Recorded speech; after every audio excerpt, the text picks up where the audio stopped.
Are you trying to finalize your card for this NFL Sunday? Well, you got 5 free picks coming your way right now. Let's make millions. That's right, Newbie and Berg back again to break down our Circa Millions picks for the folks. Yes, I'm a little loud for you, Berg, but that's because I'm excited to see you, buddy. Great to see you here. Week 3 already, buddy. And it looks like you're on the road a little bit here, but the show doesn't stop, correct? The show doesn't stop. I got this new mic. I got a new Wow, it looks good. I got all the fun stuff because I saw you on our show and I thought only I could look that good. First of all, I'd be 20 years younger, but also I'd have the equipment to pull it off. So I did.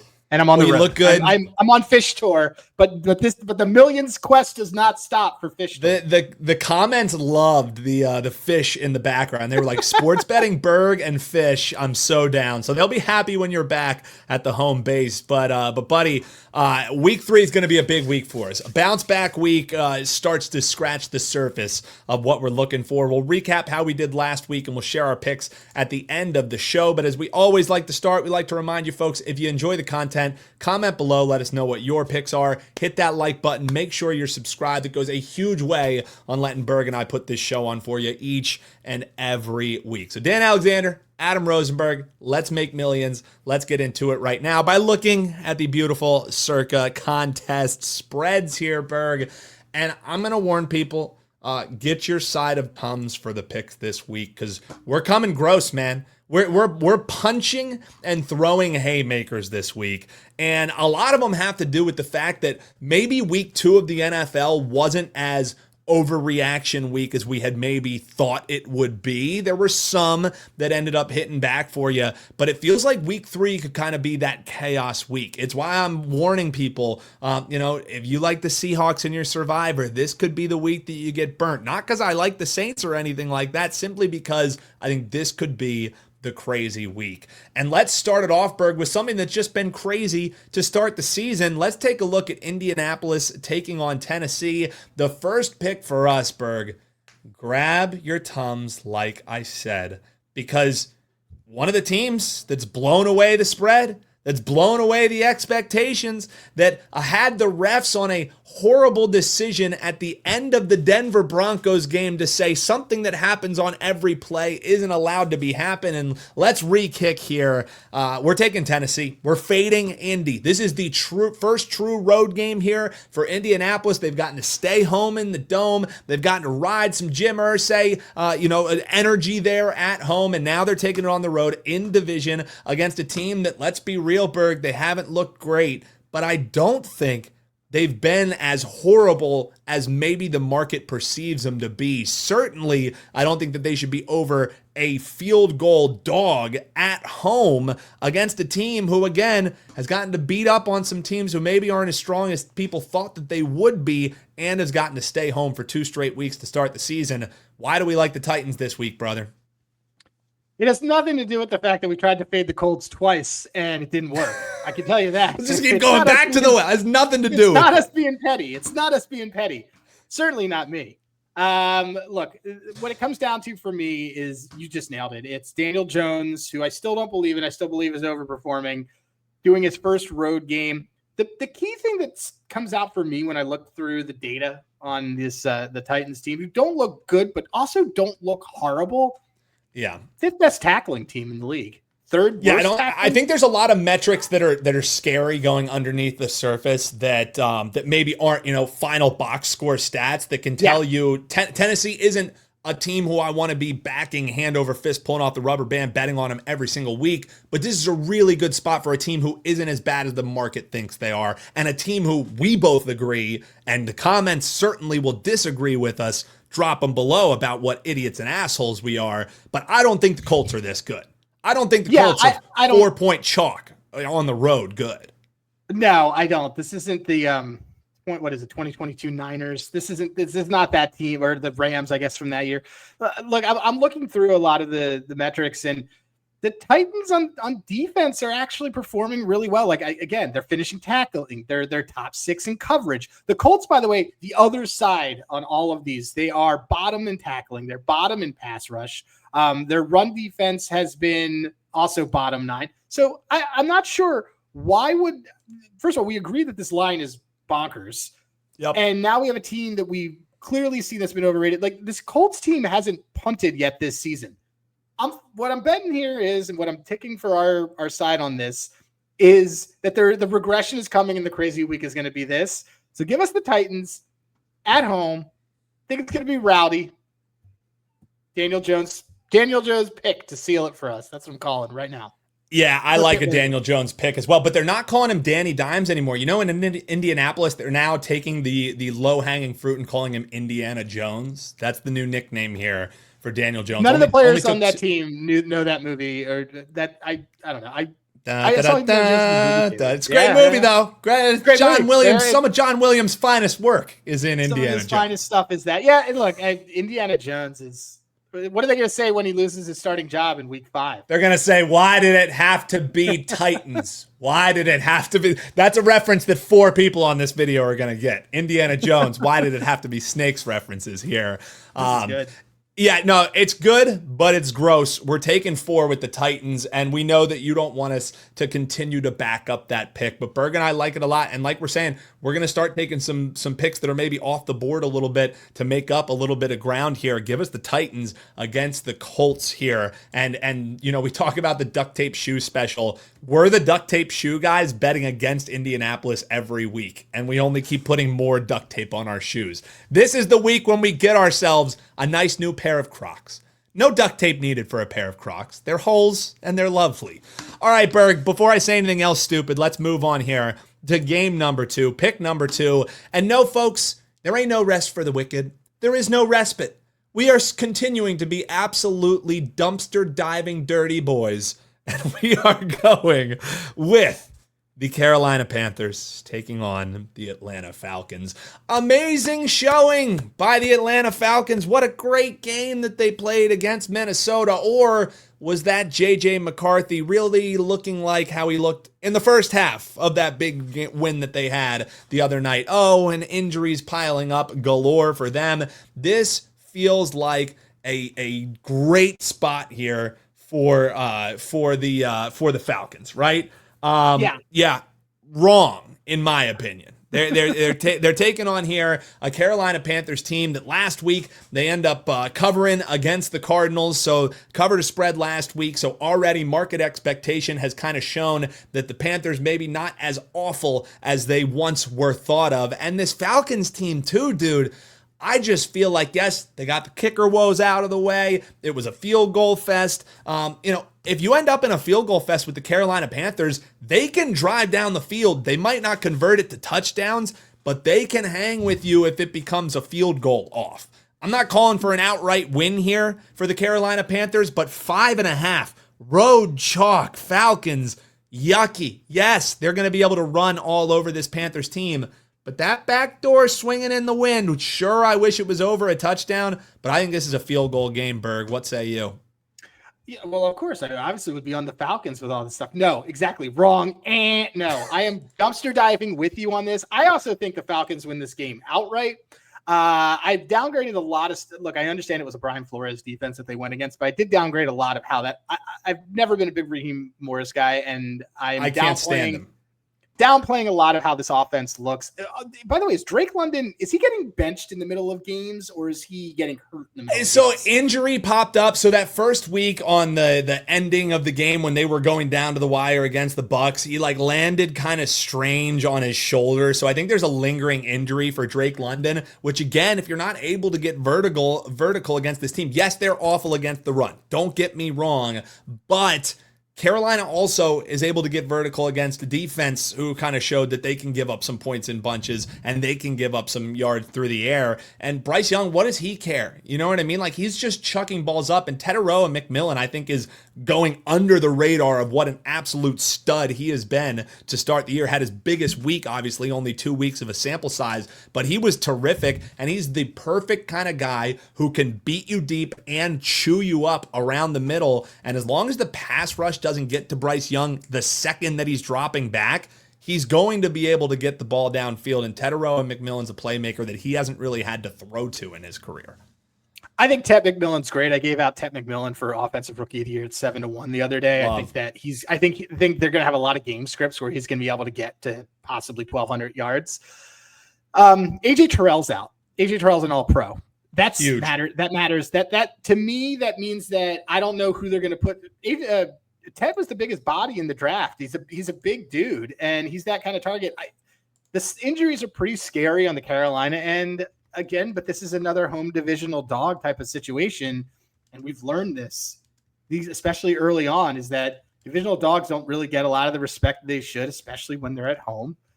So give me the Panthers. I think Panthers are shocking the world. I think Panthers are winning outright. The Panthers always have a kitchen sink-esque game in the week 3, week 4, where their back is against the wall at home and they're either 0-3 or 0-4. But I think I like them for this. One of the fun bets that I like to do on these types of things is take the dog at exact win margin 1-6, and it's usually like 5-1. Yeah, nice plus money. It's like basically tripling the money line. It's pretty awesome. So yeah, I'm in on this one. This is a fade of the Falcons offense. Another thing that I wanted to pull out, Michael Penix hasn't. I'm not saying that the weather is crazy in North Carolina, but Michael Penix hasn't played an outdoor game since the Washington Wazoo game in 2023. It makes a difference. Think about Jared Goff, like just the split of him going from turf to grass. Like shit like that does matter. You know what I mean? I don't know if it's a huge, oh my God, look, he's playing outdoors, but an inexperienced quarterback who doesn't look all that great and polished inside of a Domeberg, I think there might be something to that. Yeah, outdoor, like it's his first out. I have the notes like that I had written because I saw this early in the week. It was just, first outdoor road start this season. He had obviously the one last season, the Sunday Night Football game, and he was wildly mediocre in that OT loss. Again, they also the following week lost to this Carolina Panthers team. And prior to that, again, he hadn't started since the UW Wazoo finale, and it's just creatures of habit, not used to being outside. Noise is different. You miss whistles. You miss all sorts of snaps. I'm willing to take it. We know that 5.5 is the new 6.5. So I'm telling people that I got 6.5, even though it doesn't really exist. We got 5.5. Let's go with it. I can't get any worse, right? Wow. I mean, I don't know if I'm as bold. Like I said, I'm not calling for the outright win, but my cohort is. So if you want to get a little mixy, the win 1-6 margin, a nice 5-1, 6-1. Hey, if you want to ride with my man Bergie there, comment below how gross are you, or how sick are you through 2 picks of this show. We would love to hear it from 1 because to 10. because Berg, crank that bitch up to an 11. Because we're going in this Green Bay taking on Cleveland game contest spread. We're looking at 7.5. I love that we're getting over a touchdown. I love that we're getting over an extra point. I love that we're getting over that half point as well. Because, again, ain't no rest for the wicked. Money does not grow on trees. But we're taking the Cleveland Football Browns. Oh, man, it just sounds gross coming out of my mouth as they're taking on the Green Bay Football Packers. Berg, if you put some duct tape over the 2 names of these teams, you would probably be shocked to find that one of them has a plus 133 net yards per game, and another one of them has a plus 97 yards per game average. These stats via Mark Lawrence, who does a great job with his newsletter. You ripped off that duct tape, you find out that the Browns are actually gaining more and giving up less yards than the Packers are. This is this Packers team that we have anointed as the Super Bowl champion. People are rushing to get to the window on them. Oh my God, they look so incredible. Don't get me wrong. I think they're going to be competing for that NFC championship game. But 7.5 point road chalkberg? Make the case for why we like the Browns. Again, this isn't one that I'm ringing the bell and saying sprinkle on the money line for. We've done that a couple times here. We've hit a couple of those. This is just one that me to Berg, this line is out of control for a Browns team who always makes it tough for you playing at the dog pound. So what do you think about this one, Bergie? So this Packers team under LaFleur has actually not done well also against the AFC. They have not scored a lot. I have Packers team total under 24.5 in pocket. But as you mentioned those stats, another thing that would be pretty important to mention that in terms of all yardage and all ratings, Browns have the top defense in the league. Yep. So Yep. Browns with the top defense in the league. Tucker Kraft got hurt today in practice. Yep. Him lighting it up the first 2 weeks has allowed that offense to move. I had someone send me just a minute ago, hey, do you like Matthew Golden? I'm like, I don't like any of the offensive players now that I know that everything's going to get a downgrade, when I would argue that the top producing wide out or tight end for the team, knee injury in practice is never good. So we'll see what happens with that. And it's just, look, we're getting more than that key number. We're getting more than a touchdown. First road game for this Packers team that has been coddled. They also, everyone's going to say, well, they have extra rest. That's fine. But this Packers team, people are so ready to ship like at the Niners a couple years ago. I hate to bring them up again, but it's one of those teams that people are just dying to anoint that they've won something, when I haven't looked. They had 6 months. They had 5 months to prepare for this Detroit team that's in their division that they've seen a ton of times. And Detroit, we know, is not great on the road. And then a Commanders team that we've always thought was overrated. So this Browns team can only go up from here. Give me that defense. They're always hungry. That defense never stops.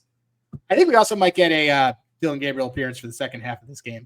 I think we're very close to a phantom Flacco injury and a QB switch to spark up the pace. Yeah, and here's something that I would caution people. If now you're saying, oh, well, Tucker Kraft is out, there's also some banged up injuries there in the wide receiver core for the Green Bay Packers. Oh, yeah, let's look at target share. Matthew Golden stock up, whether you're a DFS player, whether you're a prop player, whether you're a fantasy player. Matthew Golden's profile, he's the Jameson Williams for the Lions of the Packers. And what I mean by that is there are going to be weeks when you get nothing from Matthew Golden. I would not be betting him as a prop better simply because the variance that you'll get out of him, sometimes you'll have a huge bomb that goes his way, sometimes you'll have a catch and scamper that goes his way, but the absolute sheer variance of what he is as a player and what I project him to be as a player, do I like Matthew Golden as a prospect? Sure. Do I like him as a weekly prop play or someone who I'd want to be putting into my lineup? Hell no. One other thing that I would like to say too is that 41-17 false final against the Ravens.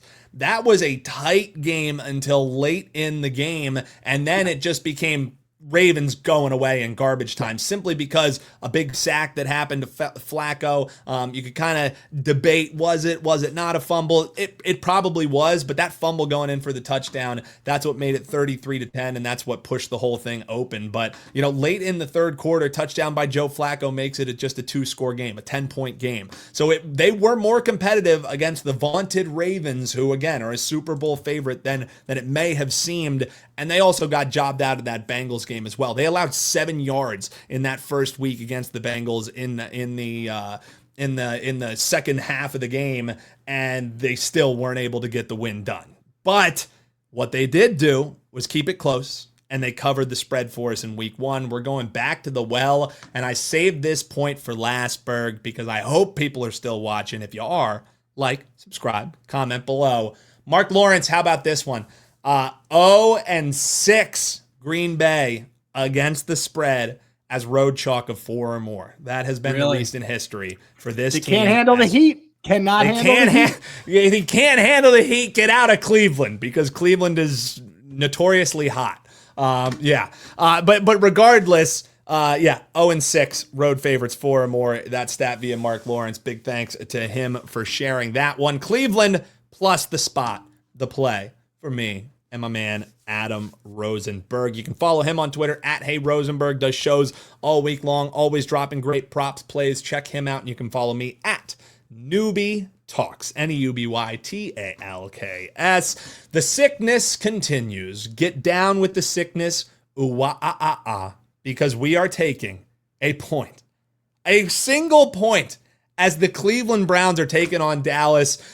Dude, I'll let you bat lead off on this one, because this simply to me is, what would this line be if Dallas actually lost that game last week? It would be at least Pick'em or Chicago favored. That was the look-ahead line. So what, we're upgrading because this defense has looked way worse than they were supposed to be?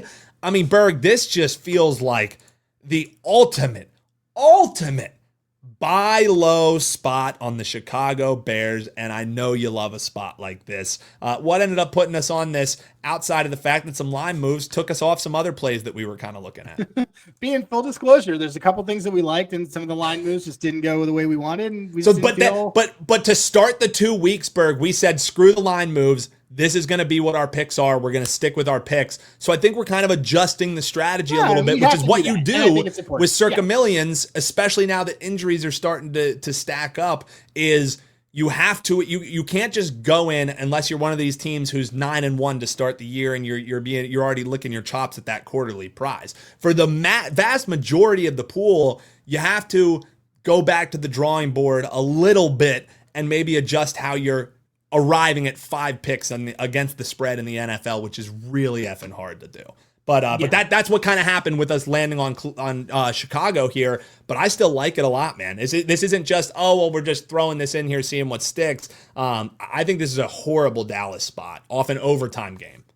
Yeah, it's also just this Dallas team defense just looks the same as they have the last couple of years, especially in the and now they don't have Micah Parsons to cover it. And they don't have Micah Parsons. Look, it's the worst deep passing defense in the league. You know how many deep throws of 20 yards or more that they've given up already? Well, they gave up about 45 to Russell Wilson last week, so it has to be something sizable. They've given up 3 TDs of 20 yards or more. That's impossible. Wow. In 2 weeks. And they've done that. And one of them was absent-minded at the end of the game when Malik Neighbors makes that insane catch. You know, right? So for me now, look on the other side. You have the Bears. You have Ben Johnson, who some have famously said he's a offensively aware Brandon Staley, which I think is a great comp. But this is kind of what he does best, or he did do best. It's let me expose a deep ball, and he's obviously loving scripting plays for Caleb Williams, who seems to fall apart after the first drive. So I'm imagining that he's probably going to script a ton of deep ball throws, and that's going to play into Caleb's strengths. I like Caleb Williams over longest passing completion at 35.5. And that's part of the reason why I think we're going to just take these Bears. Eventually, this is kind of the spot for them. I think that these teams are actually a lot more equal than they look. And any team that allows Russ Wilson to have 500 yards passing is sort of they got to be on some sort of list for a little while, and I think that's where the Cowboys are going to be. So give me the Bears, +1, but we're not really playing for a push here. They're gonna win this one outright. Also, I should have had this ready to go. I'll have it for next week's show. For whatever reason, Ben Johnson looks like Steve the Pirate at some angles from Dodgeball. Alan Tudyk. There's times when it makes me think like, wait, we have a pirate on the team? And then at the end of Dodgeball, when he comes in, he's all clean shaven and looks like Ben Johnson. He's like, hey, it's Steve the Pirate. But yeah, I'll pull a side by side of Alan Tudyk, aka Steve the Pirate, and Ben Johnson, because I can't unsee it. And that is how I will quantify the fact that we are betting on Chicago against Dallas. Horrible Dallas spot, really nice buy low spot on Chicago. If Ben Johnson's going to get the guys to rally troops and be able to scheme against someone, it's a defense who's way overrated. We got burnt on Dallas last week, winning the game, not covering the spread. I think they go to Chicago and could lose this game outright. So we like a lot of home dogs this week, which I love here heading into week 3. And this is where the love for the home dogs dies. And we take a look at laying some chalk. It's been so good to us. Last week we did cash in with the 49ers laying some chalk. But this one, dude, talk about buy low. Talk about sell high. Are the Kansas City Chiefs dead? The rumors of the Kansas City Chiefs' death may be greatly exaggerated. Actually, I don't think they are. I think they might be dead. But if they're going to get right, it's going to be against the Giants. It's going to be on Sunday Night Football. I'm hoping that some calls go our way because, Berg, we are bucking a take that we have, and that's being very anti-Kansas City.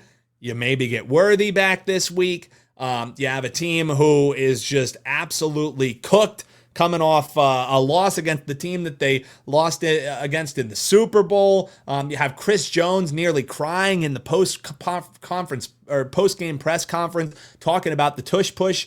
Well, be glad, because Russell Wilson does not run the tush push quite like Super Bowl MVP Jalen Hurts does. Berg, why do we like the Chiefs laying 6 road chalk? The Chiefs against the Giants. Please sell me on this one, because I am lukewarm. I'm tepid on this one, to say the least. The simplest version of why we're doing this is: are we really going to buy high? Are we really buying high on Russell Wilson? That's fair. That's a very simple question. Who wants to buy high on Russell Wilson? This is comment below. Would you like to buy high on Russell Wilson? Because I have bridge insurance that I would like to sell you. Yeah. Look, Worthy has practiced all week. Royal, pretty talented rookie that they're pretty excited about. He practiced.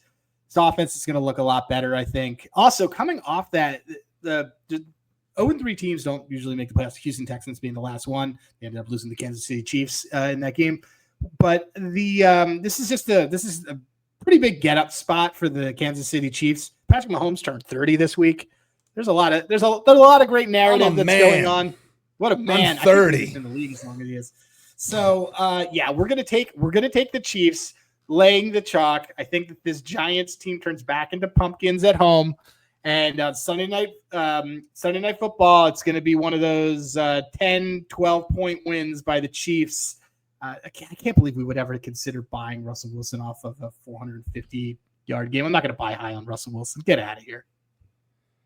All right, let me see what I got here for you. I just pulled up Mark Lawrence's thing because I like these trends. I forgot to put him in, and I wanted to give the man his credit because he works way harder than I do, and I just read his shit on air. NFL away teams in Game 3 coming off consecutive losses. So these are teams that have gone back-to-back losses, and we're also not factoring in that they're a team that was going for a three-peat in a Super Bowl. 14-6 straight up and against the spread. This is a trend that's been going back to 1988.